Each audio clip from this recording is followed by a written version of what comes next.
မင်္ဂလာပါရှင် TV တင်ကတော့ပြီးဆုံးသွားတဲ့ဆက်ဆံရေးတစ်ခုခုမှာကိုမမေ့နိုင်သေးတဲ့ပြီးဆုံးသွားတဲ့ဆက်ဆံရေးပေါ့နော်အဲ့ဒီဆက်ဆံရေးကဘယ်လိုပြောမလဲအစိမ်ပြေဖို့အလားလာရှိလားဒါမှမဟုတ်တရားတိုင်းပဲပြီးဆုံးသွားတော့မှလားအစိမ်ပြေနိုင်စေရှိလားဒါမှမဟုတ်တရားတိုင်းပဲပြီးဆုံးသွားတော့မှလားအိုးထူအခါ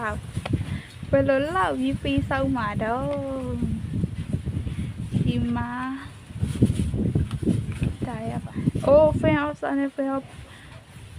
ခင်အောက်ဆန်နဲ့ကွင်းအောက်ကအတွဲလိုက်ကွာပြင်တဲ့အမ်ဘရာပြီးတဲ့ချယ်ရအိုးဟိုဒါပြီးဆုံးသွားတဲ့ဆက်ဆံရေးဆိုပေမဲ့ energy ကတော့ကောင်းနေပါတယ်ထူအောက်ခ energy နဲ့နှစ်ယောက်ကတော့ရေဆက်တွေမကောင်းသေးဘူးပေါ့နော်ပြန်ဆောင်နိုင် energy ပြန်ဆောင်နိုင်ခြင်းရှိပါတယ်ဒီမှာအတွဲလိုက်ကတယောက်ကတော့ action ပြန်ယူမယ်ကိုမဟုတ်ရင်တစ်ဖက်ချမ်းကတူပေါ့ဒီ Tempera energy နဲ့ action ပြန်ယူမယ်ကွာတချယ်ရီရဲ့တကယ်လို့သူအစင်သိဖြစ်တဲ့ချိန်ဆိုပြန်လာလိုက်မယ်ဒါမှကိုသူ့ကို